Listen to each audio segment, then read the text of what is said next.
15 मार्च 2025 को इटली के दो साइंटिस्ट एक कॉन्फ्रेंस में गीजा पिरामिड्स के कुछ ऐसे सीक्रेट्स का पर्दाफाश करते हैं जो हजारों सालों से पिरामिड्स के नीचे दफन थे।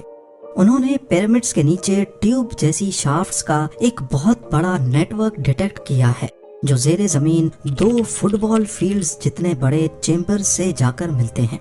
इस हैरत अंगेज दावे ने इंटरनेट की दुनिया पर धूम मचा दी। लोग जो अभी तक पिरामिड्स को फेरोज के मकबरे समझ रहे थे, इसके 2 किलोमीटर नीचे तक शाफ्ट्स के कॉम्प्लेक्स नेटवर्क ने पिरामिड्स का एक नया ही मकसद बयान किया है। पर इन दावों में आखिर सच्चाई कितनी है? पिरामिड्स क्या वाकई सिर्फ एंशिएंट इजिप्शियन फेरोज के टूम्स थे या इनका कोई ऐसा मकसद था जहां सहारा डेजर्ट के खामोशी भरे रेगिस्तान में एक ऐसी जगह है जहां वक्त रुका हुआ है। 3 देव कामत पत्थर के पहाड़ हजारों सालों से चुपचाप खड़े हैं। ना तो इन पर तूफान का असर होता है, ना वक्त की तेज रफ्तार इनका कुछ बिगाड़ सकती है। गीजा के मशहूर जमाना पिरामिड्स खुफू, काफरे और मेनकोरे इंसानी तारीख के सबसे बड़े राज बनकर आज भी खामोश खड़े हैं। सोचिए, जिन पत्थरों से इन्हें बनाया गया, एक एक पत्थर का वजन बुलडोजर जितना या फिर fully loaded 20 feet cargo container जितना वजनी, और ऐसे 23 लाख पत्थरों से मिलाकर बना है सिर्फ एक पिरामिड, वो भी बिना किसी क्रेन की मदद के। गीजा पिरामिड्स ना सिर्फ इजिप्ट की शान है बल्कि 4500 साल पुरानी एक ऐसी पहेली भी है जिन्हें साइंटिस्ट्स, आर्कियोलॉजिस्ट्स और हिस्टोरियंस आज तक सुलझाने की कोशिश कर रहे हैं। अभी तक पिरामिड्स के अंदर जितनी भी डिस्कवरीज हो चुकी हैं, उनसे जाहिर होता है कि ये एंशिएंट इजिप्शियन फेरोज के मकबरे तो थे, पर क्या ये सिर्फ मकबरे ही थे? इसका जवाब आज तक नहीं मिल पाया। गीजा प्लेटो में टोटल 3 बड़े पिरामिड्स हैं। सबसे बड़ा खुफू या फिर ग्रेट पिरामिड ऑफ गीजा भी कहलाता है। दूसरे नंबर पे काफरे आता है और तीसरा है पिरामिड ऑफ मेनकोरे। पर वो क्या वजह है जिसकी वजह से हम इन्हें एंशिएंट इजिप्शियन किंग्स के टूम्स कहते हैं? असल में इन तीनों पिरामिड्स में से बरियल चैम्बर्स मिल चुके हैं, एक ऐसा कमरा जहाँ किसी को दफनाया जाता है। खुफू और काफरे पिरामिड्स में बरियल चैम्बर्स के अंदर सरकाफगस तो मिले, पर उनके अंदर कोई मम्मी नहीं थी। तो फिर ये क्यों समझा गया कि यहाँ कभी मम्मी हुआ करती थी? हमें इसका इशारा मिला सबसे छोटे मेनकोरे पिरामिड से। 1837 में एक एक्सपीडिशन के दौरान यहाँ से एक मम्मी मिली, पर एक ट्विस्ट के साथ। यहाँ बरियल चैम्बर के अंदर मिलने वाले सरकाफगस में वाकई एक मम्मी मौजूद थी, पर वो सरकाफगस जब मजीद रिसर्च के लिए शिप के जरिए ब्रिटेन भेजा गया तो रास्ते में शिप ही डूब गई और मेनकोरे का सरकाफगस आज भी समंदर की गुमनाम दुनिया में कहीं खोया हुआ है। यही वजह है कि आर्कियोलॉजिस्ट्स ये समझने पर मजबूर हो गए कि पहले 2 पिरामिड्स में मौजूद सरकाफगस में भी कभी मम्मी हुआ करती थी, जिनको शायद लुटेरे खजाने की लालच में ले गए। लेकिन अगर ये तीनों पिरामिड्स सिर्फ टूम्स ही थे तो इनके अंदर इतने ज्यादा सीक्रेट्स क्यों छुपे हैं?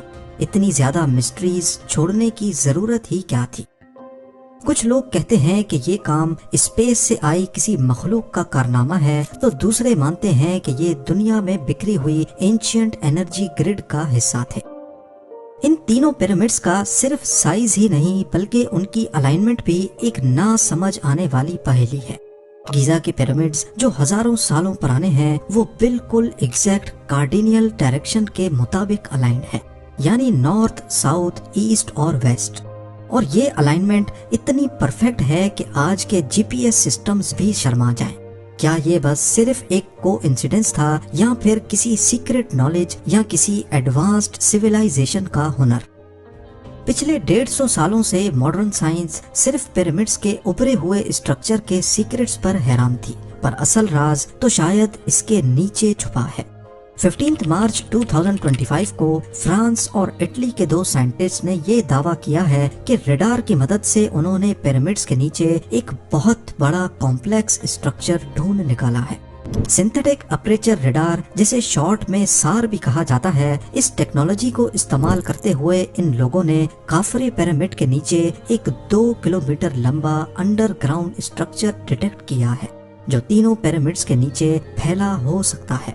ان کا کہنا ہے کہ کافرے پیرامڈ کے نیچے 8 شافٹس ڈیٹیکٹ ہوئی ہیں جو 650 میٹر اندر تک جاتی ہیں، اور ہر ورٹیکل شافٹ کے ارد گرد ایک اسپائرل اسٹیئر کیس بھی بنا ہوا ہے۔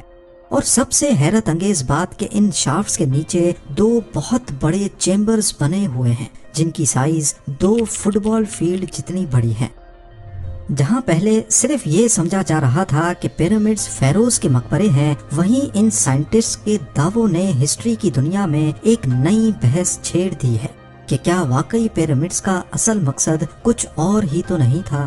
ایئر 1905 میں اتہاس کے مشہور انوینٹر نکولا ٹیسلا کا کہنا تھا کہ پیرامڈز ارتھ کی انٹرنل انرجی کو ہارنس کرنے کے لیے بنائے گئے تھے، اور اسی کو فوکس کرتے ہوئے وہ وائرلیس انرجی ٹرانسمیشن کے پروجیکٹ پر بھی کام کر رہے تھے، لیکن وہ پروجیکٹ کمپلیٹ ہونے سے پہلے ہی مسٹیریسلی ان کی موت ہو گئی۔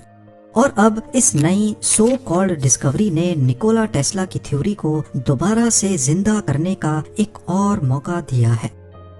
پر یہاں سوال پیدا ہوتا ہے کہ اگر ایسی کوئی ڈسکوری کی گئی ہے تو اس کا ثبوت کیا ہے؟ صرف ایک ریڈار کی مدد سے انہوں نے انڈر گراؤنڈ اسٹرکچرز کا پتہ کیسے لگایا، اور خاص طور پر وہ ریڈار جو زمین سے 400 کلومیٹر اوپر اسپیس میں موجود سیٹلائٹ میں ڈپلوائے کیا گیا تھا۔ آسان لفظوں میں سمجھنے کے لیے ہم ایک نارمل ریڈار کی ایگزامپل لیتے ہیں۔ نارمل ریڈار زمین کی طرف سگنلز ٹرانسمٹ کرتا ہے جو مختلف چیزوں سے ٹکرا کر واپس ریڈار میں جاتے ہیں۔ ریسیو ہونے والے سگنلز جلدی واپس آتے ہیں، جس کا مطلب ہے کہ وہ کسی اونچی جگہ سے ٹکرائے تھے، اور جہاں زمین گہری ہوتی ہے مطلب وہاں سے سگنل کو ریفلیکٹ ہو کر واپس آنے میں زیادہ ٹائم لگے گا۔ اسی طریقے سے مختلف چیزوں کی شیپس اور ان کے ڈسٹنس کا اندازہ لگایا جاتا ہے، پر مسئلہ یہ ہے کہ یہ سگنلز سخت چیزوں جیسا کہ پتھر کے اندر نہیں گھس سکتے، اور زمین کے اندر بھی صرف چند فیٹس تک اندر گھس سکتے ہیں۔ تو پھر آخر انہوں نے پیرامڈز کے 2 کلومیٹر نیچے تک اسٹرکچرز کیسے ڈیٹیکٹ کیے؟ کورانڈو ملنگا اور فلیپو بایونٹی نامی سائنٹسٹ کا کہنا ہے کہ انہوں نے ارتھ کی وائبریشن کو سگنل کے طور پہ استعمال کیا ہے جو سنتھیٹک اپریچر ریڈار میں کیپچر کیے گئے۔ ہمارا ارتھ ہر وقت بہت باریک وائبریشنز پیدا کرتا ہے جو تیز ہوا کی وجہ سے بھی ہو سکتی ہیں، شہر میں موجود ٹریفک کی وجہ سے بھی، اور کائرو کے کیس میں نائل ریور کے پانی کے فلو کی وجہ سے بھی۔ یہ باریک وائبریشنز مائکرو موومنٹس کہلاتی ہیں جو زمین کے مختلف حصوں سے گزر کر ایک یونیک سگنل پیدا کرتی ہیں، جیسے کسی خالی ڈبے کو بجانے سے الگ آواز آتی ہے اور بھرے ہوئے ڈبے میں سے الگ۔ اسی طرح زمین کے اندر بھی جو کیویٹیز ہیں، خالی جگہ ہیں، وہاں وائبریشن کے سگنلز نان کیویٹی والی جگہوں سے مختلف ہوتے ہیں۔ ان کا کہنا ہے کہ سار سیٹلائٹ کی مدد سے انہوں نے پیرامڈ کی بہت ساری تصویریں الگ الگ وقت میں کیپچر کی اور اس کی وائبریشنز کو کمپیوٹر کی مدد سے اینالائز کیا۔ کمپیوٹر سافٹ ویئر نے وائبریشنز کے پیٹرن کے حساب سے یہ اندازہ لگایا کہ کس پوائنٹ پہ زمین کے نیچے کون سی شیپ کتنی گہرائی میں ہو سکتی ہے، اور اس ڈیٹا کو دی ایک 3D پکچر کی شکل، جو صرف ایک اندازہ ہے کہ پیرامڈ کے نیچے 8 شافٹس ہیں اور ان کے باٹم پر 2 بہت بڑے ہالو چیمبرز۔ پر حقیقت میں یہ دکھتی کیسی ہیں اور یہ پیرامڈز کے نیچے ہیں بھی یا نہیں، اس کے لیے تو ایکسکیویشن کرنے کی ضرورت ہے۔ ان دعووں کو سچا ثابت کرنے کے لیے کورانڈو ملنگا اور فلیپو بایونٹی نے پیرامڈز کے نیچے ایکسکیویشن کی اجازت مانگی ہے، جو ایجپٹ کی گورنمنٹ کسی صورت نہیں دینے والی۔ سائنٹیفک کمیونٹی نے کورانڈو ملنگا اور فلیپو بایونٹی کے اس دعوے کو غلط کہا ہے۔ ایجپٹ کے فیمس آرکیولوجسٹ زاہی حواس کا بھی کہنا ہے کہ یہ دعوے صرف فیم پانے کے لیے کیے گئے ہیں، جبکہ ان میں کسی قسم کی سچائی نہیں ہے۔ سائنٹیفک کمیونٹی کا کہنا ہے کہ اگر یہ ٹیکنالوجی پیرامڈز کے نیچے کی دنیا کے بارے میں بتا سکتی ہے تو کیوں نہ پہلے اس کو وہاں ٹیسٹ کیا جائے جس کے بارے میں ہمیں پتا ہے کہ نیچے کیا موجود ہے۔ اس سے اس ٹیکنالوجی پر بھروسہ کرنے کی وجہ مل جائے گی۔ اس بات میں تو کوئی شک نہیں کہ گیزا پیرامڈز نے ہزاروں سالوں سے انسانیت کو حیرت میں ڈالا ہوا ہے۔ جب یہاں کسی ایک چیز کو سلجھانے کی کوشش کی جاتی ہے تو وہیں ایک نیا چیلنج کھڑا ہو جاتا ہے۔ ان کی जियोमेट्रिक शेप से लेकर इनकी perfect north direction, Giza pyramids बेशुमार मिस्ट्रीज से भरे हुए हैं। मिसाल के तौर पर the great pyramid of Giza का जियोग्राफिक कोऑर्डिनेट है 29.9792458 डिग्रीज नॉर्थ और हैरत अंगेज तौर पे मीटर्स पर सेकंड में स्पीड ऑफ लाइट है 299,792,458 मीटर्स पर सेकंड। ये दोनों नंबर्स एग्जैक्टली एक जैसे कैसे हैं? इतना बड़ा कोइंसिडेंस कैसे हो सकता है? सिर्फ स्पीड ऑफ लाइट ही नहीं बल्कि पिरामिड के शेप में पाए और गोल्डन रेशियो के एग्जैक्ट मैथमेटिकल रेफरेंस भी मिल चुके हैं। वो ऐसे कि पिरामिड की बेस का एक साइड 230.4 मीटर्स लंबा है। अगर इसका आधा करें तो 115.2 मीटर्स बनता है और किसी भी एक साइड की स्लोप 186.4 मीटर्स ऊंची है।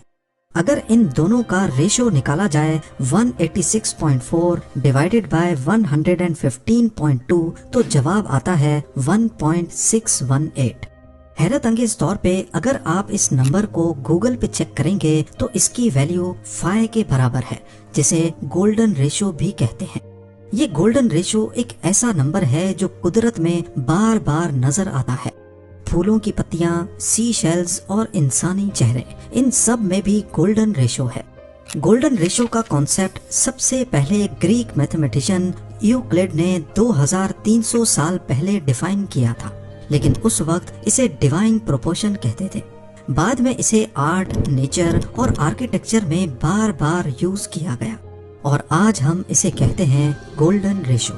तो क्या गोल्डन रेशो की वैल्यू को 4500 साल पहले इस्तेमाल करना भी कोई इत्तेफाक ही था?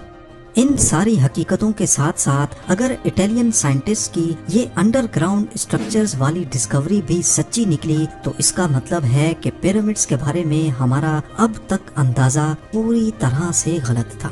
शायद जिन्होंने पत्थर के ये पहाड़ जमीन के ऊपर बनाए उन्होंने ही जमीन के नीचे भी कई राज छुपाए हैं। इस बारे में आपकी क्या राय है मुझे कमेंट सेक्शन में जरूर